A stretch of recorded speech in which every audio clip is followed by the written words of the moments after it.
الحمد لله وكفى وسلام على عباده الذين اصطفى أما بعد فأعوذ بالله من الشيطان الرجيم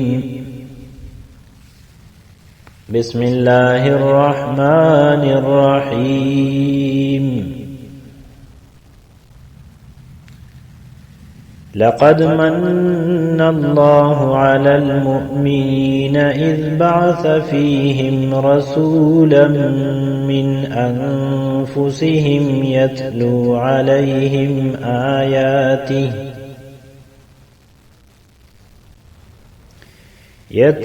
عليهم آياته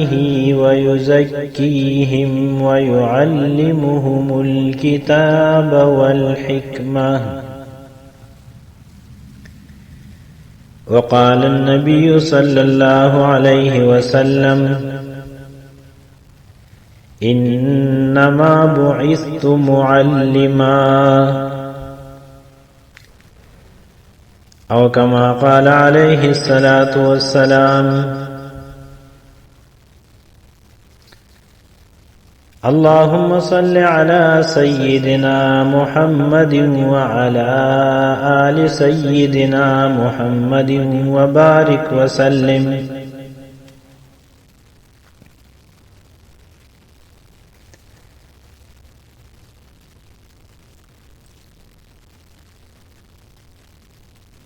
محسن انسانیت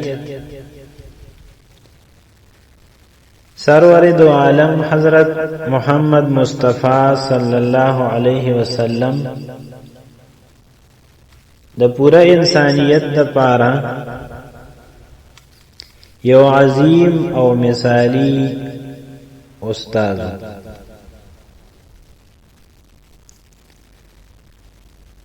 یو داسې استاد چې هغه په یو مختصر وخت کې د 30 کالو په دورانیه کې د خپل تعلیم او تربیت په ذریعہ باندې د عربو قسمت بدل، او صرف د عربو نه بلکې په تمام دنیا کې دا انسانیت د خیر او د ښېګړې لپاره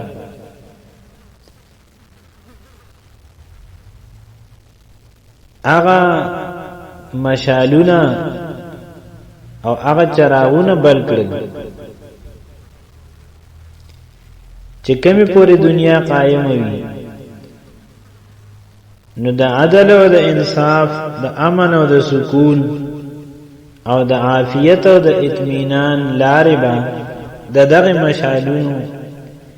او د دغه چراغونو په وجه باندې روښانه.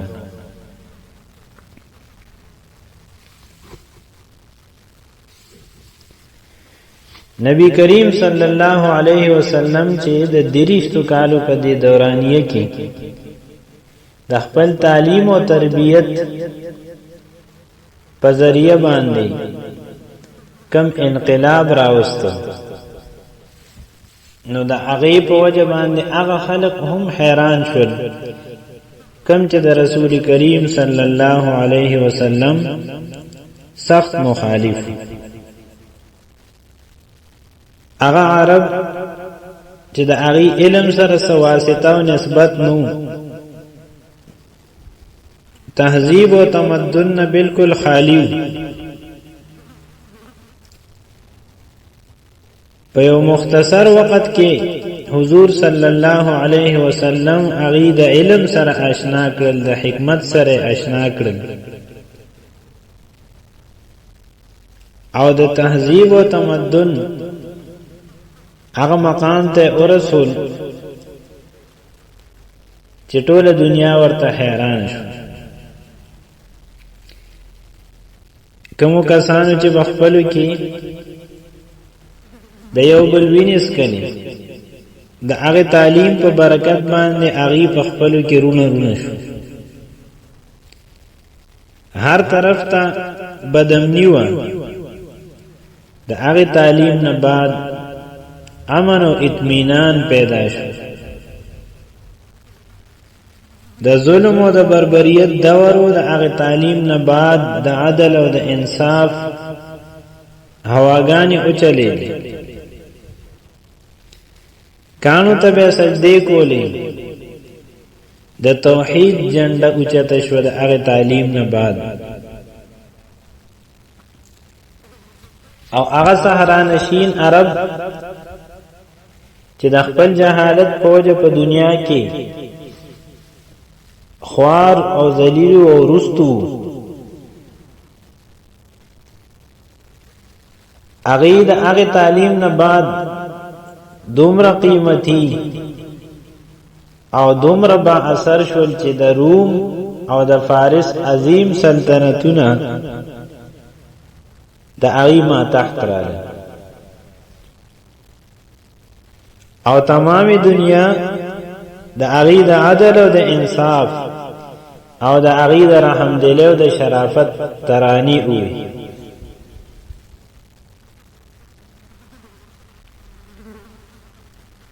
همدغه شانتي د نبی کریم صلی الله علیه وسلم د تعلیم او تربیت 100% نتیجه کوم چې دنیا لیدلې ده. د انسانیت په تاریخ کې د دې نظیر او مثال نشي موندل.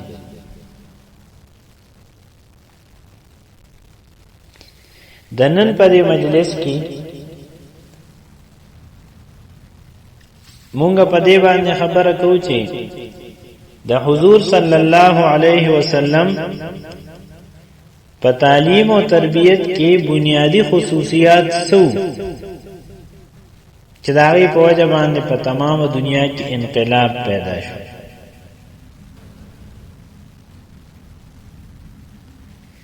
دا موضوع اگر چې ډېره زیاته اوږده ده او د تفصیل محتاج ده، او حقیقت دا دی چې د حضور صلی الله علیه وسلم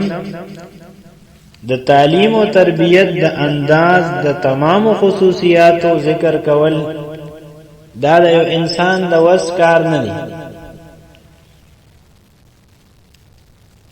لیکن د هغې نه یو دو خصوصیات هغه ذکر کولی شي چې دا په باقی تمام خصوصیاتو کې بنیادی معلومي. د حضور صلی الله علیه وسلم د تعلیم او تربیت په انداز کې یو خصوصیت داو چې انتهایی مهربان، انتهایی شفیق، زلسوان دی، خیرخواه او نرم خوی. او د حضور نبی کریم صلی الله علیه وسلم د دې خصوصیت ذکر قرآن پاک په خپل کړی دی. فبما رحمت من الله لنت لهم ولو كنت فظا غلیظ القلب لانفضوا من حولك. دا د الله پاک خصوصی رحم او مهربانی ده چې ته د خپل صحابه کرامو د خپل ملګرو لپاره مهربان او نرم دلی، او که چرته ستا ژبه سخته وه یا د زړه سختو نو دی بستانه منتشر شي ستا د خوا نه به تلي.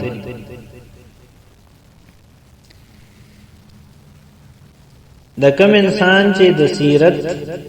مطالعه سره نسبتي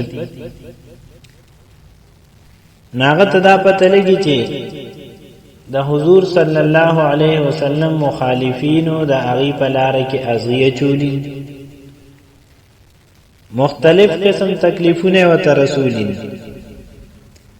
او حضور صلی الله علیه وسلم ته په تکلیف رسولو کې هغه هیڅ قسم کمی دا نه لیکل، لیکن د دې باوجود هم د حضور صلی الله علیه وسلم تمام سیرت د دې خبره گواه دی چې په حضور صلی الله علیه وسلم کې د خپل ذات د پاره یو لمحې د پاره هم د انتقام جذبه دا نه د پیدا شي. په ځای د دې چې حضور صلی الله علیه وسلم ته غوسه ورغلې وي چې چا به ته تکلیف رسونو په هغې باندې به رحم راته چې دا خلک څومره ډېر ګمراه دي، او هر وخت به حضور صلی الله علیه وسلم سره دا فکر و چې کومه داسې طریقه اختیار کړي شي چې د هغې په ذریعه د دې په زړونو کې د حق خبره ځای شي او دی د هدایت په نیغه لار راشي.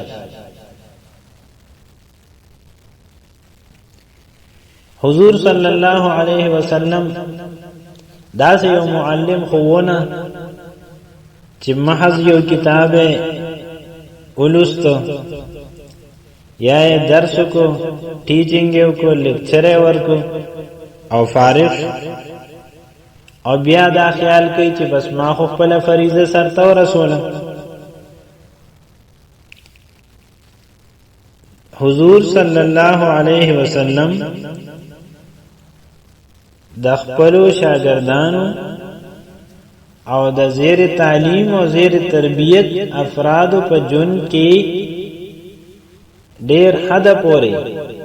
مداخلت کو او ډیر حد پورې به د هغې د جون نه ځان واقف ساته. د هغې په هر یو غم کې او په هر یو خوشحالی کې کوشش به کو چې شریک شم او هر لمحه او هر وخت به د هغې د خیر او د ښېګړې دپاره فکرمند او د دې ذکر قرآن پاک هغه فرمایلی دی چې لقد جاءکم رسول من انفسکم عزیز علیه ما عنتم حریص علیکم بالمؤمنین رؤوف الرحیم. بیشک تاسو ته یو داسې پیغمبر راغلی دی چې هغه ستاسو د قوم نه ستاسو د ډلې نه او چې کم یو څیز په وجه باندې تاسو ته مشقت رسی تاسو ته تکلیف رسی نا په دې باندې ډېر ګرانی په دې باندې بوج جوړي د کم څیز د وجه چې تاسو ته تکلیف رسی د هغې څیز او د هغې تکلیف د وجه نه حضور صلی الله علیه وسلم پریشان د خپل امت دپاره او ستاسو باره کې ډېر حرص کوي چې تاسو ته هر خیر ملی شي او په ایماندارو باندې او په مؤمنانو خلقو خو انتهایی شفیق او مهربان دی.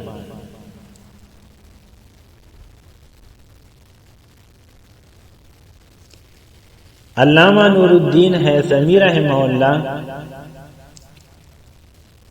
په مجمع الزوائد کې د مسند احمد او د معجم طبرانی حواله سره نقل کړي دي چې یو ځل یو نوجوان د حضور صلی الله علیه وسلم په خدمت کې حاضر او عرض کو چې حضور صلی الله علیه وسلم ماته زنا اجازت کی. تاسو تصور کې چې دلته کې کم فرمایش کوي دي داسې یو ګناه چې د هغې په قباحت او په خرابۍ باندې د دنیا تمام مذهبونه متفق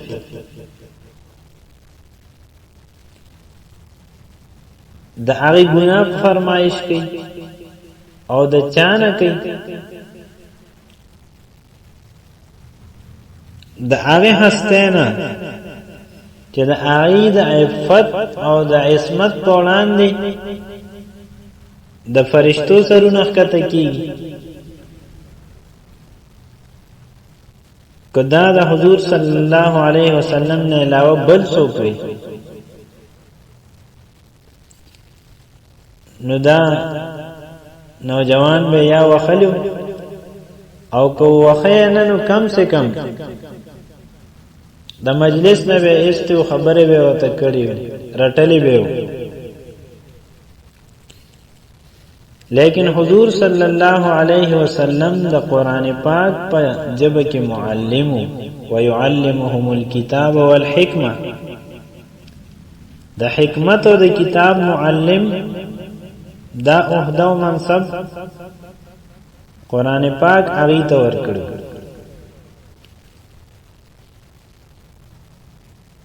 په دې وجه باندې حضور صلی الله علیه وسلم د دې عمل بارکه او د دې فرمایش بارکه هغه طریقې سره رد عمل کو کم چې د حضور صلی الله علیه وسلم فرض منصبیو، یعنی د تعلیم او د تربیت په انداز کې اغل جواب ورکړ. په ځای د دې چې هغه نوجوان ته غوسه شو، دا هغه نه ناراضه شو، د هغه د پاره په زړه کې همدردي او د رحم جذبات پیدا شو. انتهایی پیار او محبت سره راوغستو، ځان سره کینو او د هغه په اوږه باندې لاس کې خور او د محبت په انداز کې وته فرمایل ته چې یو پردې زنانه سره د دې عمل اجازت غواړي نو کو دا عمل ستا مور سره سو کول غواړي نو ته مناسب غنې ده.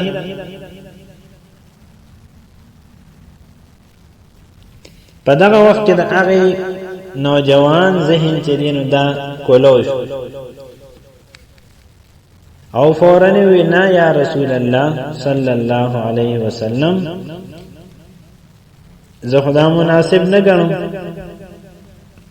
حضور صلی الله علیه وسلم وتو فرمایل نوې باقی خلک هم دا نه خوښي چې د هغه مور سره څوک داسې کار وکړي.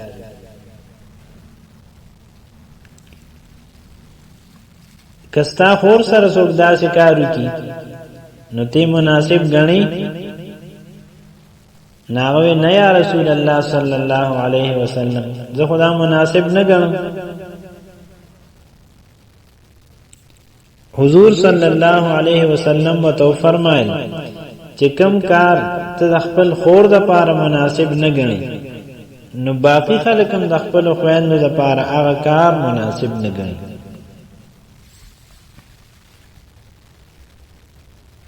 حضور صلی الله علیه وسلم مثالونه پیش کول دي نوجوان ته په خبر باندې پویو او په اخره کې ول په اوګه باندې لاس مبارک کې خو دو دعا یې وته اللهم اغفر ذنبه وطهر قلبه وحصن فرجه. یا الله پاک د ګناه معاف کړي او د زړه پاک کړي او د شرمګاه محفوظ کړي. نو کله چې هغه نوجوان د مجلس نه پاسېدنو همیشه لپاره د هغه ګناه نه توبه کړو.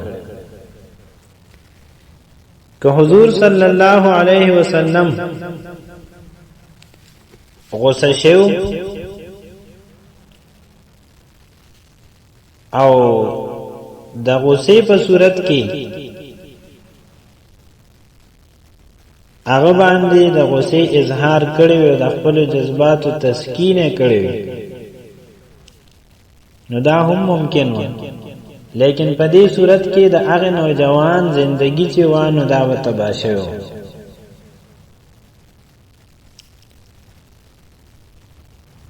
دا د حضور صلی الله علیه وسلم د نرم خوی، د حکمت، د تدبر او د تحمل نتیجه و. چې هغه نوجوان د هلاکت نه همیشه لپاره محفوظ شو.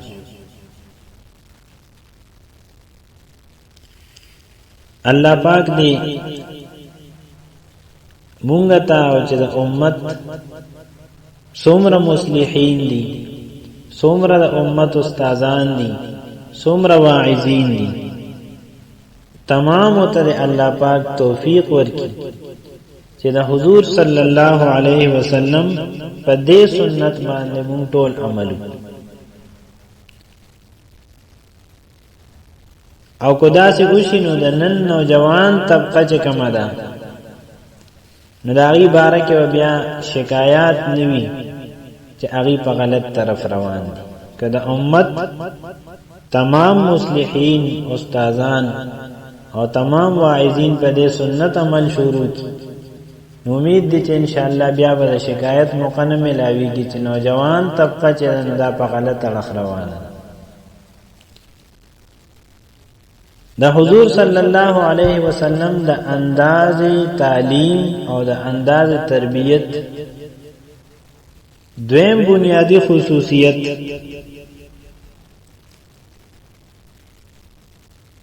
چې هغه ډیر زیات مؤثر دی، هغه دا دی چې حضور صلی الله علیه وسلم خپل شاګردانو ته خپل پیروکارو ته د کمی خبره تعلیم ورکو نو هغه وته په عملی طریقه او عملی شکل کې اوخود.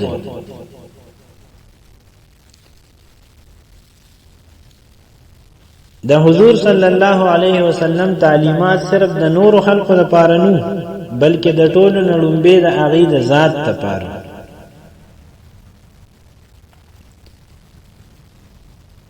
الله پاک په ډیرو معاملاتو کې حضور صلی الله علیه وسلم ته رخصت او سہولت ورکړ، لیکن حضور صلی الله علیه وسلم د هغه رخصت او د هغه سہولت نه د فائدې اخیستلو په ځای خپل ځان د باقی مسلمانانو د عام مسلمانانو په صف کې شمیرل د اخوخو ګڼل.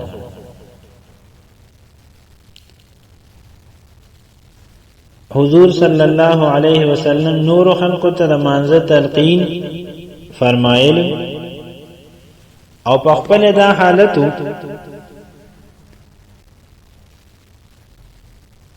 چې دروازه 15 وخت څخه 8 وخت به مونږ کو. د حضور صلی الله علیه وسلم په منځونو کې د چاشت مونږ شاملو، د اشراق مونږ شاملو او د تهجد مونږ شاملو. تهجد د عام مومنانو د پاره لازم مونږ نو، لیکن د حضور صلی الله علیه وسلم د پاره د تهجد مونږ لازم. حضرت عائشہ صدیقہ رضی اللہ عنہا یوزل د حضور صلی الله علیه وسلم دا کیفیت ولید چې د تهجد په مانځ کې د انتهایی اوږد قیام د وجنه او د انتهایی طویل قرات د وجنه د حضور صلی الله علیه وسلم په خپو مبارکو کې پرسوب را او پرسې دي. نو حضرت عائشہ صدیقہ رضی اللہ عنہا چې کله دا حالت لید نو عرض وکړ، یا رسول الله صلی الله علیه وسلم آیا الله پاک تاسو ته مخ کې رستو ارس معاف کړي نه دي؟ نو بیا دې دومره محنت څه ضرورت دی؟ نو حضور صلی الله علیه وسلم متو فرمایل بشکه الله پاک په ما باندې دا کرم کړی دی، لیکن آیا زه شکر گزار بنده جوړ نشم؟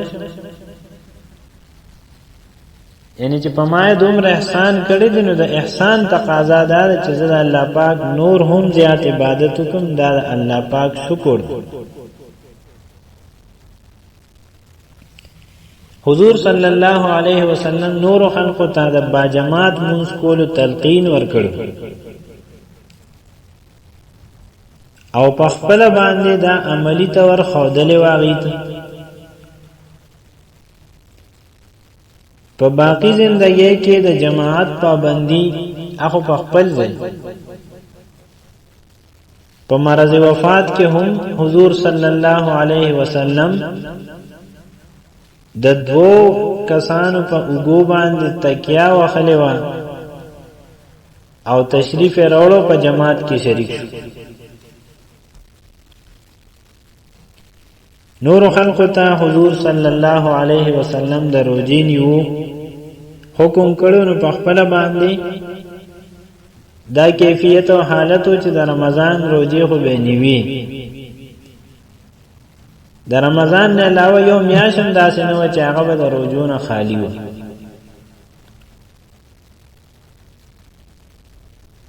او عام خلکو ته دا حکم و چې د سار نه ماښام پورې روزه نیسي، یعنی د پېشمني نه ماښام مغرب پورې.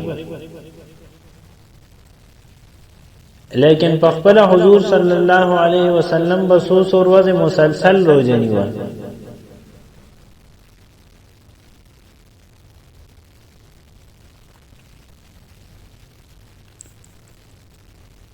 نور خلقو ته حضور صلی الله علیه وسلم دا حکم کړو چې تاسو زکات ورکوئ.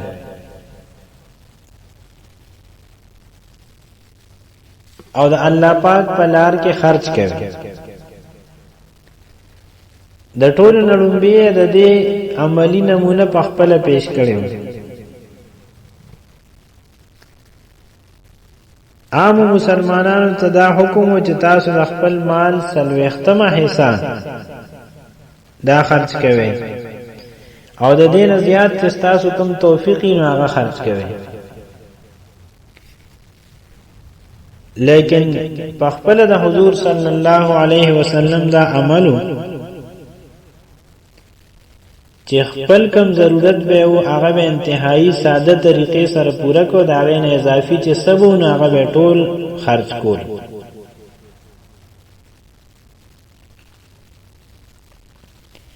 د وقتی ضرورت نه علاوه یو دینار هم په کور کې نه پریښود. یو ځل حضور صلی الله علیه وسلم دا مازیګر د مانځه نه بعد خلاف معمول کور ته تشریف یوړو او زر واپس راغی. صحابه کرامو تاسو کو نو حضور صلی الله علیه وسلم وتو فرمایي ما ته په مانځه کې یاد شو چې د سرو زرو یو وړغونته ټوکړه ده، دینار یو ټوکړه یو حصہ ده، هغه کور کې پاتې شوی. نو ما ته دا خیال راغی چې اسې نشپشي او د محمد صلی الله علیه وسلم په کور کې دغه د دینار ټوکړه د شپه تیری. حضرت ام سلمہ رضی اللہ عنہا فرمائی کہ اوزل حضور صلی اللہ علیہ وسلم کور ته تشریف راوړو پریشان. ما ته تپوسو وی فرمایل ام سلمہ پرون چې هغه 2 دینارونه کم راغلو نو ما خام شو هغه په بستر باندې پراتو.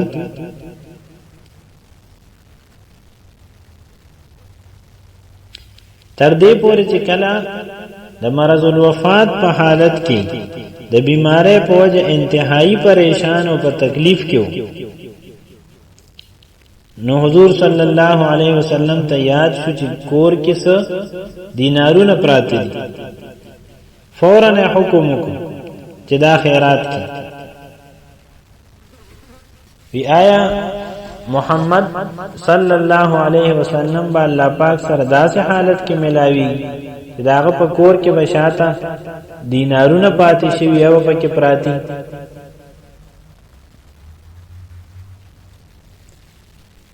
د عام مسلمانانو لپاره دا تعلیم چې تاسو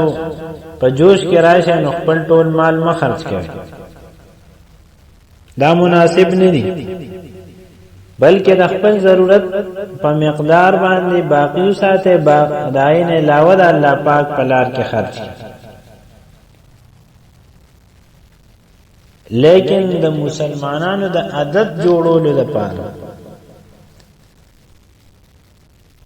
عملی نمونه دا پیش کړه چې په کور کې به نقد هیڅ چیز نه پرېښوده د خپل ساده ضرورت د پوره کولو نه علاوه.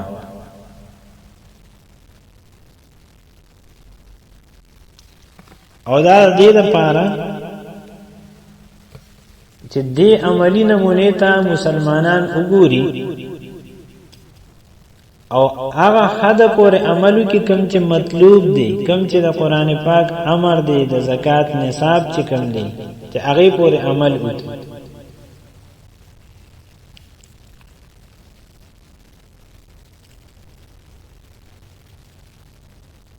نو د حضور صلی الله علیه وسلم د دې عملی تربیت نتیجه دا و چې قرآن پاک کې آیت نازل شو لن تنالوا البر حتى تنفقوا مما تحبون.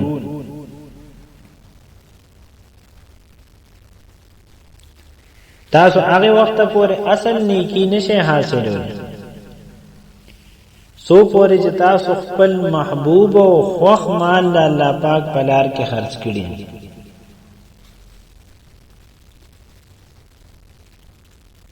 نو په دې آیت باندې د عمل کولو د پاره چې صحابه کرام خپلو کې کم مقابله وکړو د یو بل نه مخکې کېدل، ناغه د انسانیت په تاریخ کې یو مثال دی. د دې آیت د نازلېدو نه بعد صحابه کرامو خپل تمام خوښ څیزونه خیرات کړل او هغه څیزونه د الله پاک په لار کې خیرات کړل او ورې کړل چې هغه د ډېر زمانې نه د خپل ځان لپاره قیمتي څیزونه ګڼل. حضور صلی الله علیه وسلم خپل پیروکارو ته د قناعت او د زهد تعلیم ورکړ او په خپل د دې عملی نمونه ښودله. په غزوه احزاب کې چې کله بعض صحابه کرامو د لوګي شکایت وکړو او خېټې وښودلې چې پاغي باندې کاڼي تړلي، نو حضور صلی الله علیه وسلم هغه وخت کې خپل بطن مبارک دعوت وښود او پاغي باندې دوه کاڼي تړلي. حضور صلی الله علیه وسلم د ورورولۍ او د مساوات تعلیم ورکړ.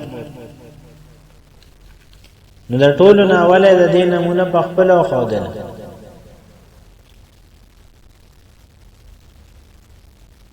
باقی صحابه کرامو د عام سپیانو په حیثیت، د عام مجاهدینو په حیثیت په جنگ خندق کې په خندق کنيستلو کې حصہ اخیسته او مشقت برداشت کو. نو د اغي آقا او امیر حضور صلی الله علیه وسلم صرف نگرانی و قیادت نکو بلکہ حضور صلی اللہ علیہ وسلم بنفس نفیس کودال اخیسته و او خندق کنستلو کی مصروف او چې څومره حصہ باقی کسانو ته حواله و چې دومره حصہ کې وتاسو کار کوي هغه مره حصہ په خپلم اخیسته.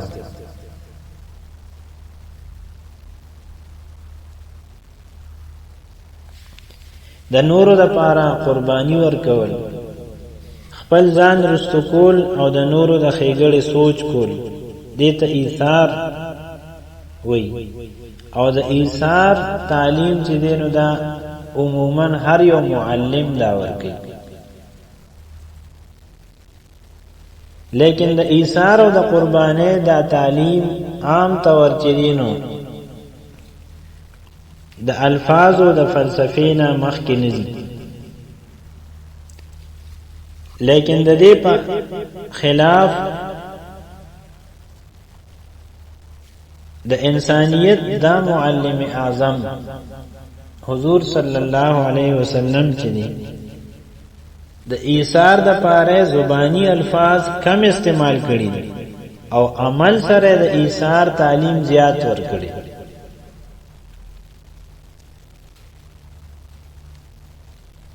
حضرت فاطمه الزهرا رضی الله عنها د حضور صلی الله علیه وسلم نیازبینا لور بیبی و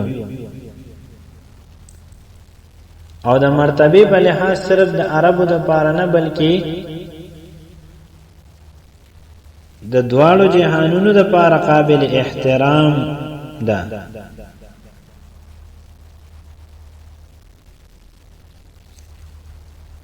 او هغه چې میچنه به کوله نو د لاسونو حالت بدل شو. راغلا حضور صلی الله علیه وسلم ته درخواست وکړي چې مال یو خادم راکړي، لیکن مهربان والد سے هغه ورته دا جواب ورکړ چې فاطمه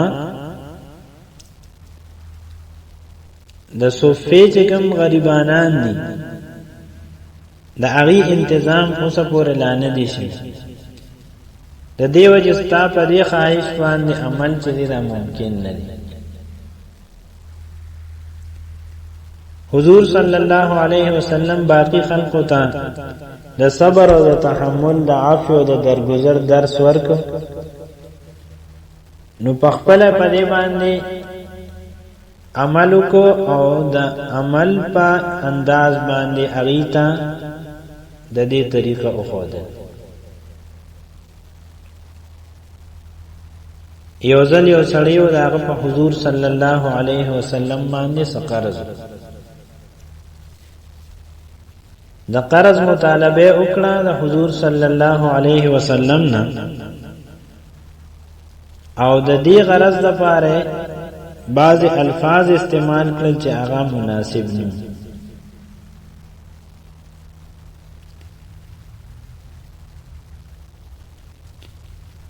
اوس تمامي دنیا ته دا پته لګي چې حضور صلی الله علیه وسلم د حقوق العباد د ادا کولو څومره اهتمام کو. د هغه سړي د غوښتلو نه بغیر د هغه قرضا حضور صلی الله علیه وسلم خلاصول شو.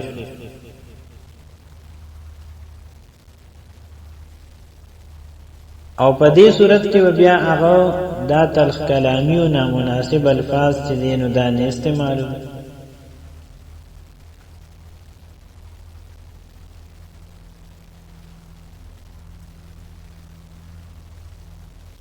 لیکن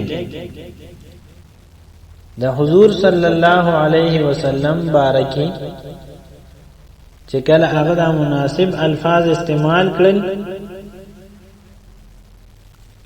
او صحابه کرام دا وریدل، نو صحابه کرام عرض وکړ الله پیغمبر مونږ ته اجازه وکړه چې مونږ دته او خیو چې دا نامناسب الفاظ دی ول استعمالي. حضور صلی الله علیه وسلم صحابه کرامو ته عملی تعلیم ورکړي چې عفو او درگذر څه ته وي. وته فرمایل دعوه فإن لصاحب الحق مقالا، دې پرېګ دې چې چا حق وینو هغه د پاره دا خبره هم حق شته.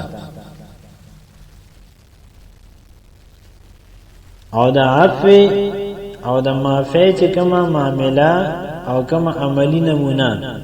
حضور صلی الله علیه وسلم د فتح مکه په موقع باندې پیش کړي، هغه تمامي دنیا ته معلومه ده چې کوم خلقو حضور صلی الله علیه وسلم ډېر زمانه پورې تنگ کړو،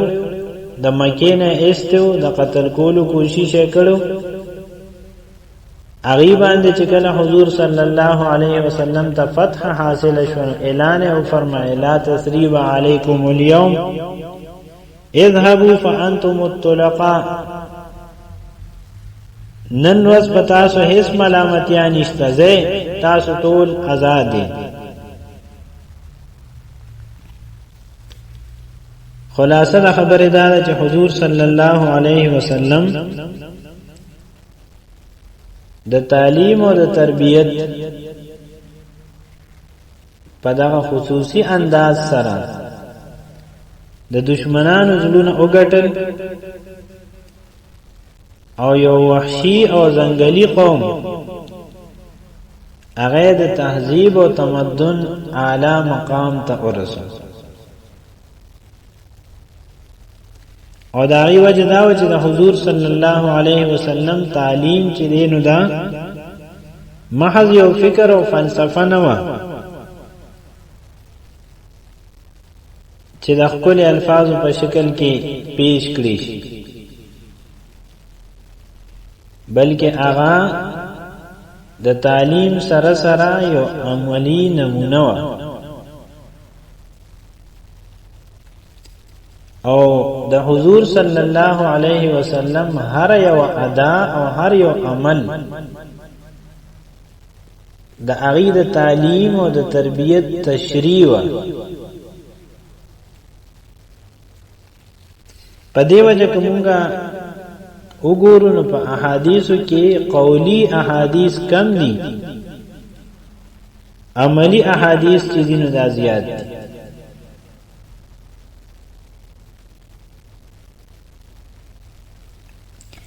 علامہ علی متقی رحمه الله یو کتاب لیکلی دی کنز العمال د احادیث نبوی صلی الله علیه وسلم چې کوم کتابونه دي په هغه کې د ټولو نه جامع ذخیره دا کتاب ګڼل کیږي په دې کې علامه صاحب د هر عنوان لاندې قولی او عملی احادیث جدا جدا ذکر کړي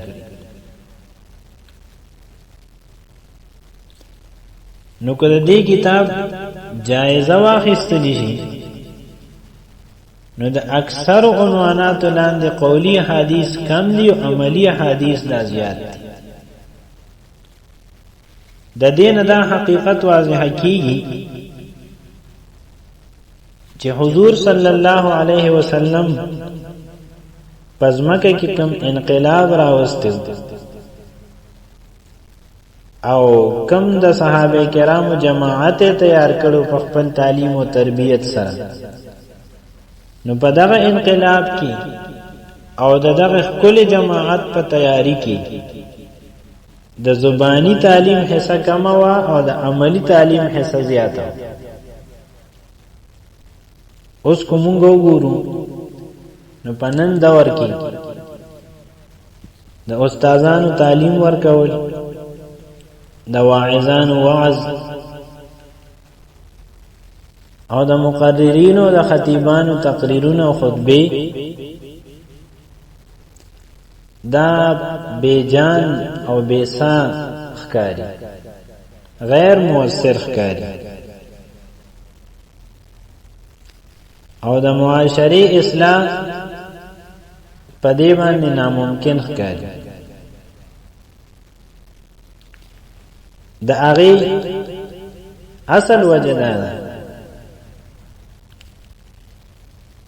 چې په نن دور کې معلمینو سره مقررینو سره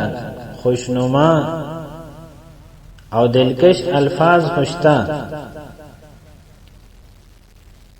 همدغه شانتي جوړې جوړې فلسفي و سرشتا لیکن د دغه فلسفو او زمون د عملی جون په میانس کې ډیر تضاد دي